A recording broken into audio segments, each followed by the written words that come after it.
Rituparna Bhuyan caught up with Harsimrat Kaur Badal, the food processing minister, and Lok Sabha MP Akali Dal on the countdown to election 2019, as well as the relationship with its coalition partner, the BJP. Take a look. Hello and welcome to this special segment in cnbc TV 18.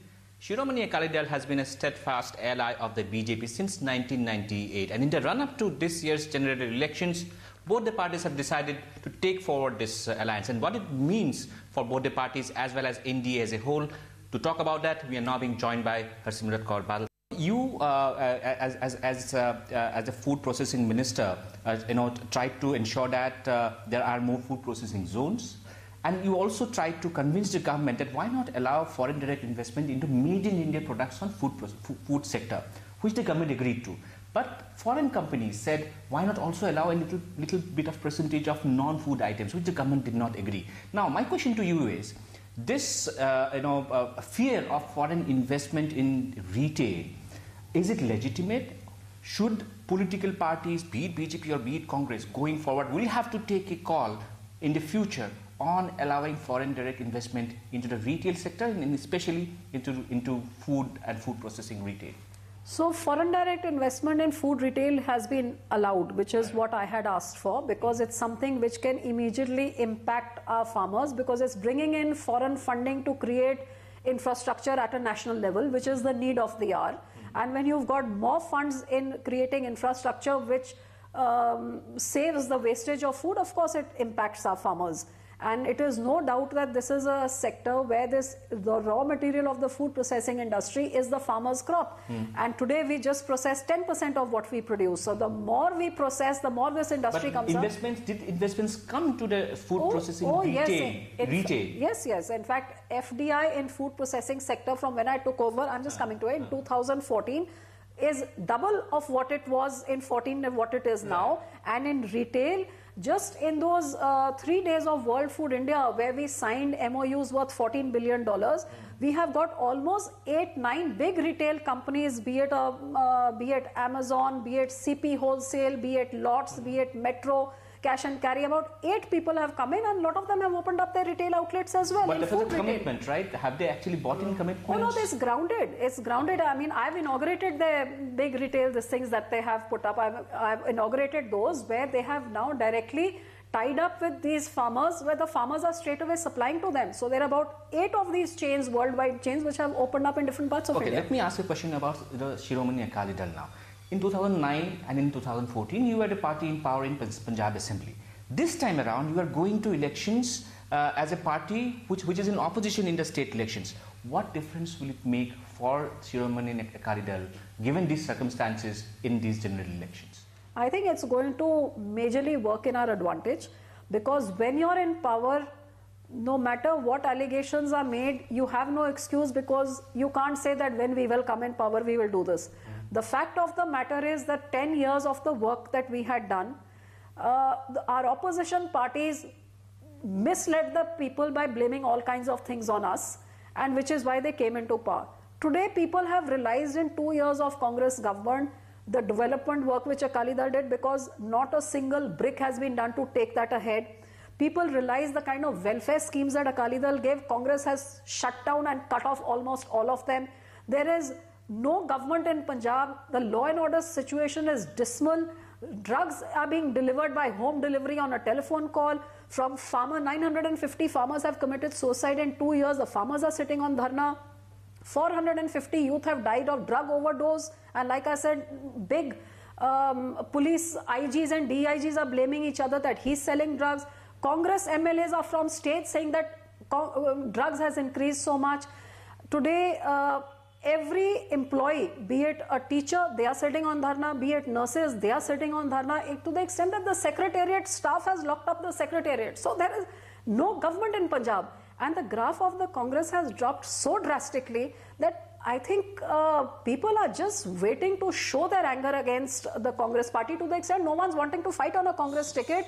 They went and offered the ex-Prime Minister Dr. Manmohan Singh a ticket, and even he refused it. How do you see that? Is it Congress upping the ante? It's Congress trying to stop its drowning, doobti hui naiya, as I say, because as you know, when Congress in 2016, on the eve of 2017 polls, made these wild promises about waiving off every farmer's every loan and providing a job in every house and a whole load of other things, and everybody knew this manifesto was not even possible. It was a big fat lie. But to give it some, some kind of semblance of credibility, they brought in the ex-Prime Minister Dr. Manmohan Singh to release it. So people thought, now if a Prime Minister is releasing it, maybe there's some credibility. But in 2 years, when they have realized that it was totally a big fat lie, now they're trying to bring in that same Prime Minister to tap on his goodwill, to show on, the Congress is at such a high that an ex-Prime Minister is wanting to fight. But that ex-Prime Minister has refused, because he knows the ground realities that Congress only told a big fat lie. I think he has not given his answer yet. No, he's given his answer. He has refused, and